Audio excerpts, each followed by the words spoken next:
Monday morning began like any other at Manny Pacquiao's luxurious residence in General Santos City. The Filipino sun filtered through the large glass windows, illuminating the polished marble floor where the champion usually performed his morning stretches. At 45 years old, even retired from the ring, Manny maintained his disciplined routine, always waking at 5 in the morning to train and meditate before the world around him fully awakened. That particular morning, while drinking his traditional black coffee, Manny noticed a pile of correspondence carefully organized on the mahogany dining room table.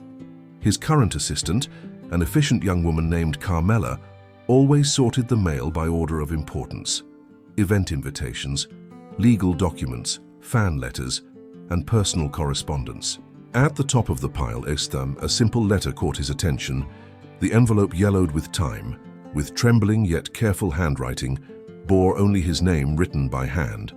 The envelope had no identified sender, but something about the way his name was written awakened a distant memory in his mind.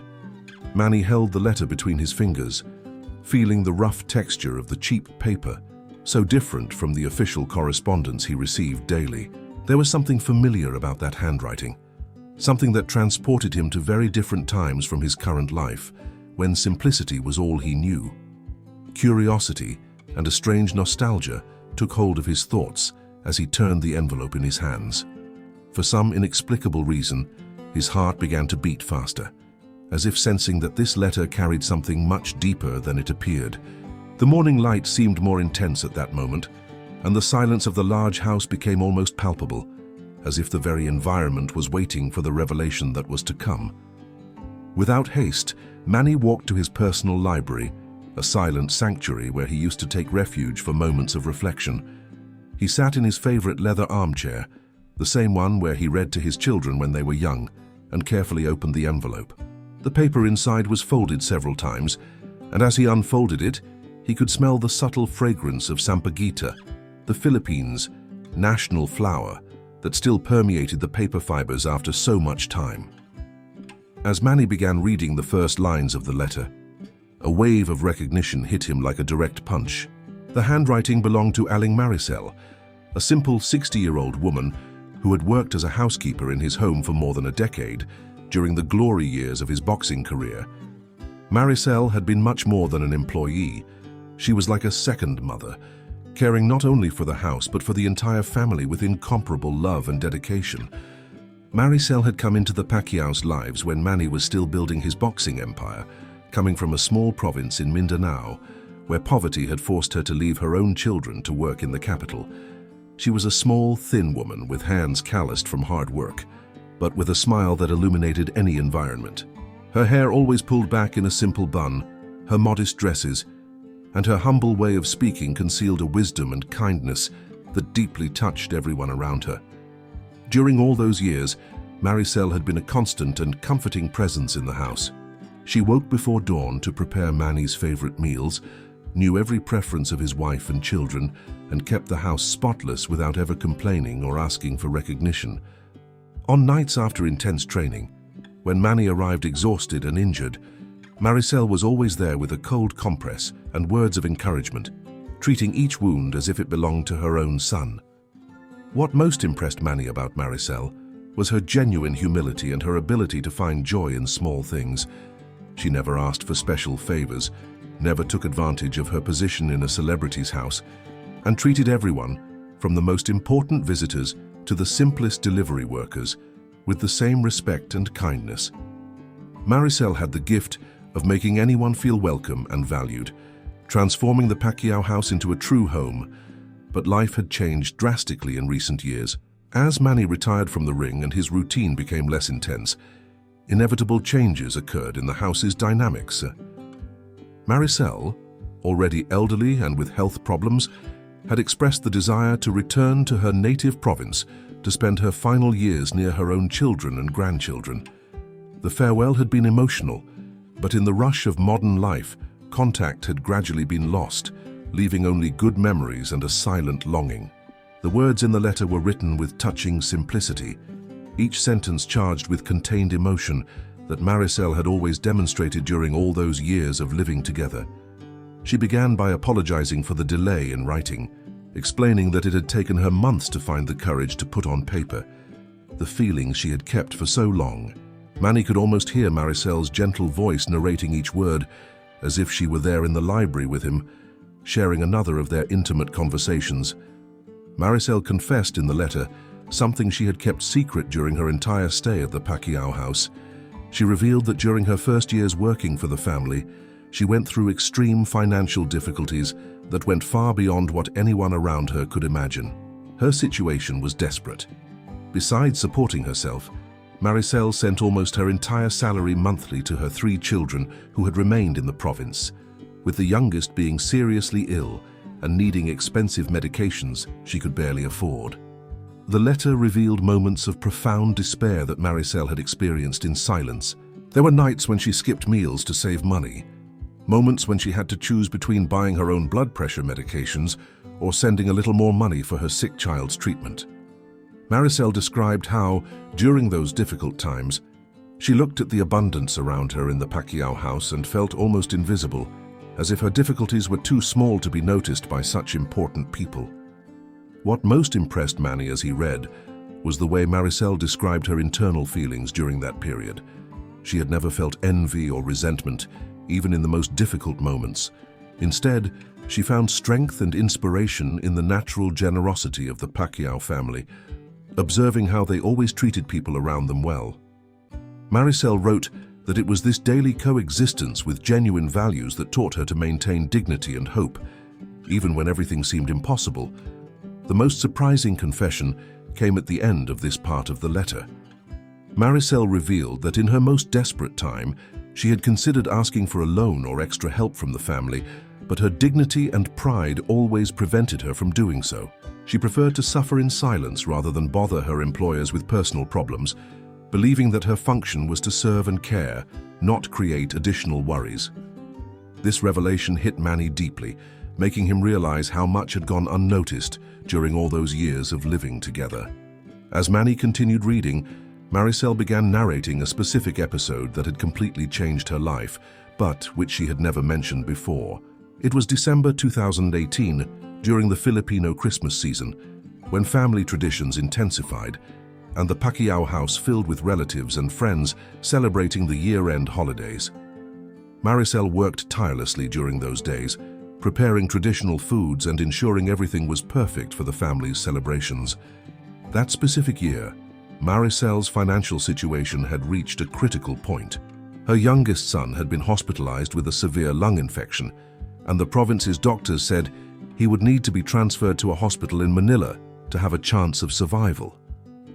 The cost of treatment and transfer was astronomical by Maricel's standards, equivalent to more than 6 months of her salary. She had tried to get loans, sold everything of value she owned, but still lacked a significant amount of money. During one of the busiest mornings of Christmas preparation, Maricel was tidying up Manny's office when she found an envelope with money that had fallen behind one of the drawers. It was a considerable amount, probably money that Manny had set aside for Christmas gifts or year-end donations.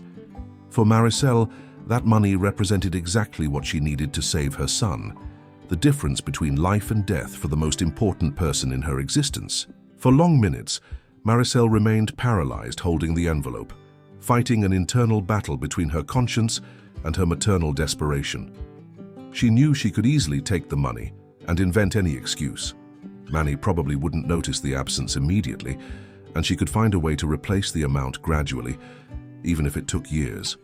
The temptation was almost unbearable, especially knowing that each hour of delay could mean the worsening of her son's condition. But Maricel made a choice that would define not only that moment, but her entire perception of herself for the rest of her life. With tears in her eyes and trembling hands, she placed the envelope exactly where she had found it and left the office. Then, she went straight to find Manny, who was training in the home gym. With a choked voice and humility that deeply touched the champion's heart, Maricel explained her desperate situation and asked for a loan, offering to work without salary for the time necessary to pay off the debt. Manny's reaction that December day, as Maricel described in the letter, had been immediate and touching. Without hesitating for even a second, he not only provided all the money necessary for Maricel's son's treatment, but also personally took charge of arranging the transfer to the best hospital in Manila, contacting his own doctors and ensuring the child received the most advanced treatment available. Furthermore, Manny insisted that this was not a loan, but rather a Christmas gift, refusing any possibility of reimbursement.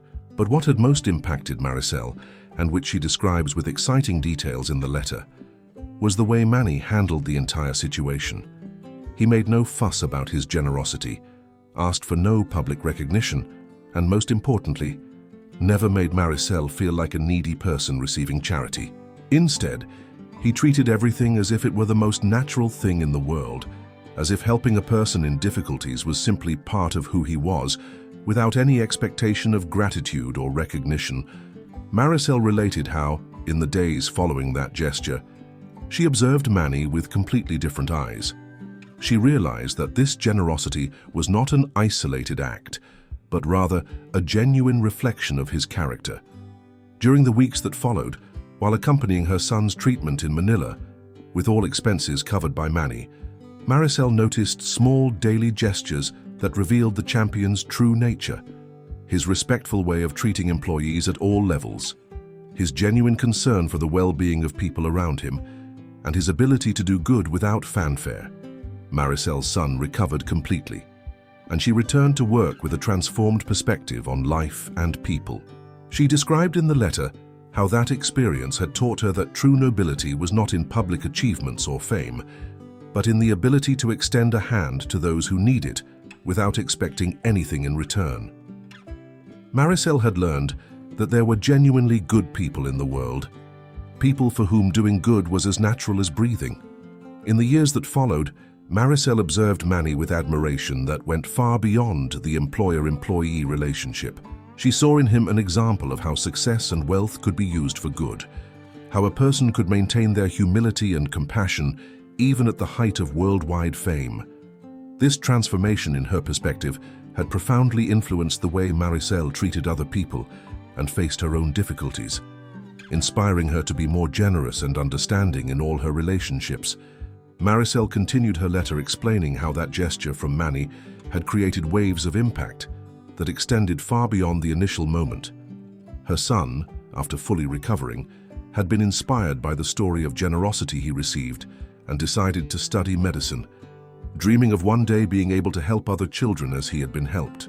Years later, he had earned a scholarship to university and was only 2 years away from graduating as a pediatric doctor, always carrying with him the lesson about the importance of helping those most in need. The transformation had also spread to Maricel's other children. Inspired by the story of generosity they had witnessed, her 2 older sons began getting involved in community work in their native province. One became a volunteer teacher for underprivileged children, while the other organized food collection campaigns for needy families. Maricel proudly described how her children always cited Manny's kindness as inspiration for their own altruistic actions. But the deepest impact, Maricel confessed in the letter, had happened to herself. During her final years working for the Pacquiaos, she had become a completely different person.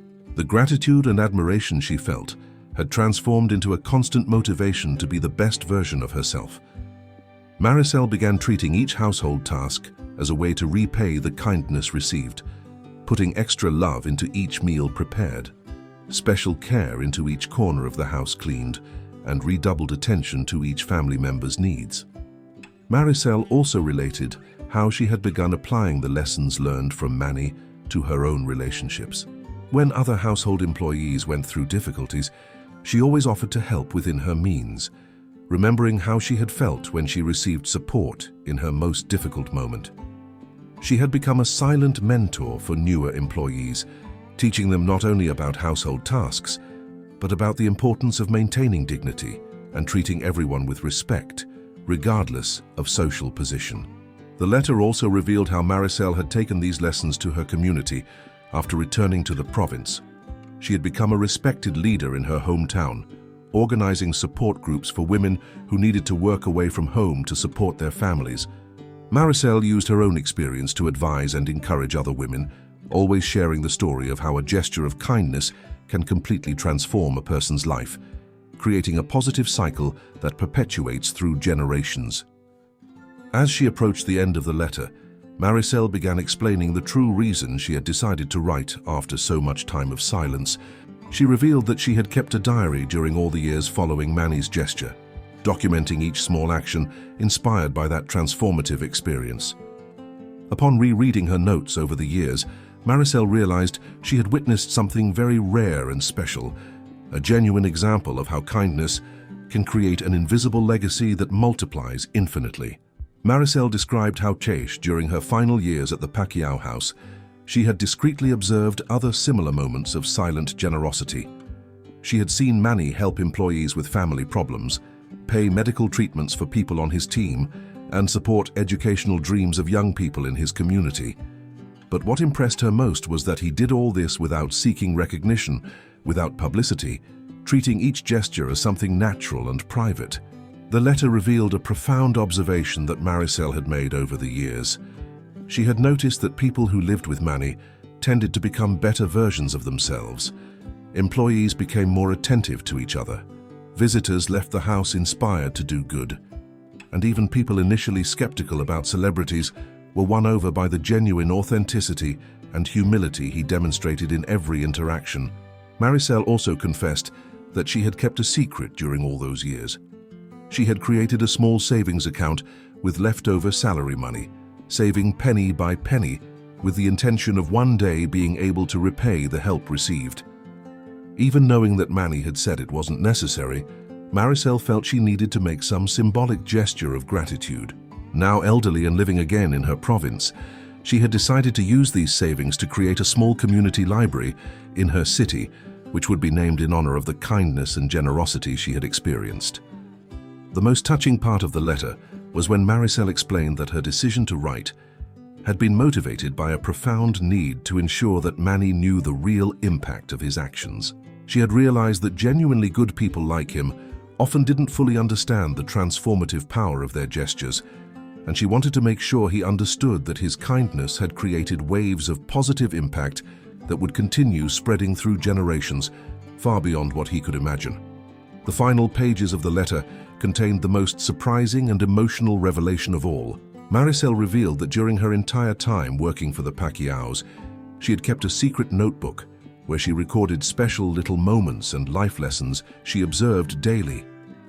This notebook had become a personal treasure that she consulted whenever she needed inspiration or when facing difficult moments in her own life. Maricel explained that she had decided to leave this notebook as an inheritance for her grandchildren, so they could know the real story of kindness and humility she had witnessed. But before that, she wanted to share with Manny some of the most special annotations, showing how small gestures he probably didn't even remember had left deep marks on her life and her family's life. The letter included transcriptions of some of these annotations, revealing intimate and touching moments.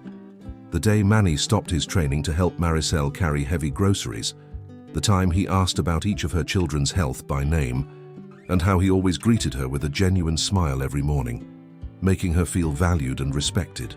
Maricel had also recorded her observations about how Manny treated humble visitors with the same respect dedicated to important people, and how he never let anyone leave his house without feeling welcome.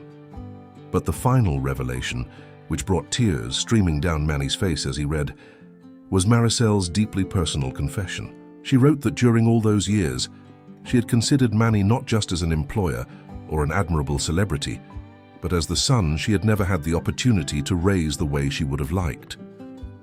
Maricel confessed that she had found in Manny the perfect example of the man she had always dreamed her own children would become: successful but humble, powerful but gentle, famous but authentic.